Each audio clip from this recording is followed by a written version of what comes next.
उन्वान जुमा का दिन क्यों खास है? बरकतों वाला दिन। हिस्सा 1 गफलत की जिंदगी। कराची की गलियों में वाकई एक मसरूफ महल्ला जहां जिंदगी हर दिन की तरह दौड़ती थी, वहां एक नौजवान रहता था, फहद अली। 32 साल का फहद बज़ाहिर कामयाब जिंदगी गुजार रहा था, अच्छी नौकरी, गाड़ी और शहर में अपना फ्लैट। मगर एक चीज जो इसकी जिंदगी में मुसलसल गैर मौजूद थी, दीन। फहद नमाज कभी कभार पढ़ता था और जुमा का दिन, वो तो इससे सिर्फ आराम का दिन और लगता था। फहद अक्सर अपने दोस्तों के साथ जुमे को सोता रहता या किसी कैफे में वक्त गुजारता। इसकी वालिदा, एक परहेजगार औरत, हमेशा इसे समझाती, बेटा जुमा अल्लाह का दिन है, हदीस में आया है ये दिन ईद से भी अफजल है। जुमा की नमाज, खुतबा, दुरूद शरीफ, सब में बरकत है। मगर फहद हर बार हंसते हुए कहता, उम्मीद जुमे का दिन तो मेरी नींद का दिन है। हिस्सा 2 जिंदगी का मोड़। एक दिन फहद की कंपनी का एक नया सीनियर मैनेजर आया। नाम था मोहतरम यासिर खान। बावकार, खुश अखलाक और सबसे अहम, दीनदार। वो हर जुमा को ऑफिस में ऐलान करते, दोपहर 1 बजे सब नमाज जुमा की तैयारी करें, अल्लाह का बुलावा है। फहद को ये बात अजीब लगी।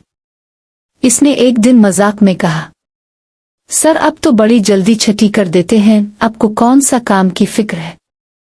यासिर खान मुस्कराए, फहद भाई काम तो दुनिया का है, जुमा अल्लाह से मुलाकात का दिन है, इसकी याद में कामयाबी है, सुकून है और बरकत है।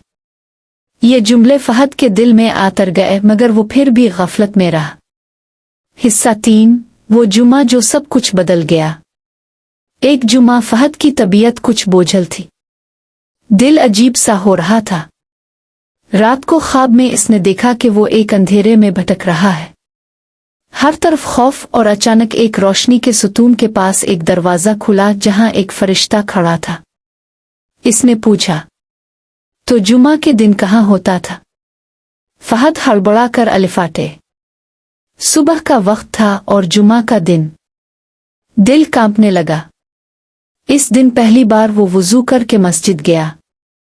मस्जिद की फिजा, अजान, लोगों का जमा होना, सब उसके दिल को छू गया। खुतबा दिया जा रहा था। नबी ने फरमाया, जुमा का दिन तमाम दिनों का सरदार है। इस दिन हजरत आदम अलैहिस्सलाम की तख्लीक हुई, इसी दिन वो जन्नत में दाखिल हुए और इसी दिन जमीन पर आतारी गए। फहद की आंखों से आंसू रवां हो गए। हिस्सा 4 तौबा का सफर। नमाज के बाद इसने इमाम साहिब से मुलाकात की और कहा, मैं अब तक गफलत में रहा, मुझे अल्लाह के करीब जाना है। इमाम साहिब ने शफकत से कहा, जुमा से बेहतर शुरुआत कोई नहीं। नबी ने फरमाया, जो शख्स जुमे को गुस्ल करे, साफ कपड़े पहने, खुशबू लगाए और सुकून से नमाज के लिए मस्जिद जाए, इसके पिछले जुमा तक के गुनाह मुआफ हो जाते हैं। फहद ने इस दिन दिल से तौबा की। इसकी जिंदगी का रुख बदल गया। हिस्सा 5 जुमा की बरकतें। फहद ने अपनी कंपनी में और जुमा प्रेयर टाइम लाजिम करवाया, दोस्तों को दावत देना शुरू की और हर जुमा को करीबी मसाजिद में खाने पानी और तस्बीह बांटने लगा। एक दिन उसने अपनी माँ से कहा, उम्मी मुझे मुआफ कर दे, मैंने जिंदगी का सबसे कीमती दिन ज़ाय किया। माँ ने आंखों में आंसू लिए कहा, बेटा अल्लाह का करम है कि इसने तुझे हिदायत दी। हिस्सा 6 जिंदगी का सुकून। फहद की जिंदगी में अजब सुकून आ चुका था। वो हर जुमा को दुरूद शरीफ की महफिल करता, गरीबों को खाना खिलाता और कुरान की तिलावत करता। इसकी जिंदगी में वो बरकतें आने लगें जिनका तसव्वुर भी इसने कभी ना किया था। एक दिन इसने अपनी डायरी में लिखा, जुमा का दिन अब मेरे लिए दुनियावी मसरूफियत से निकलकर अल्लाह की रहमत में पनाह लेने का दिन बन चुका है। वो लम्हा जब बंदा अपने रब से करीब तरीन होता है। नतीजा, जुमा एक आम दिन नहीं, ये मग़फ़िरत का दरवाज़ा है, ये नूर का लम्हा है, ये उन खुश नसीबों का तोहफ़ा है जो अल्लाह को याद रखते हैं।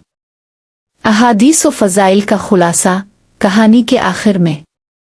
नबी ने फरमाया, सबसे बेहतर दिन जिसमें सूरज तुलू होता है वो जुमा का दिन है। इसी दिन आदम अलैहिस्सलाम पैदा किए गए, जन्नत में दाखिल हुए और इसी दिन निकाले गए।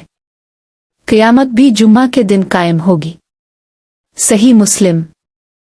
एक और हदीस, जो शख्स जुम्मा के दिन दुरूद पाक की कसरत करे, इसके लिए मैं शफात करूँगा।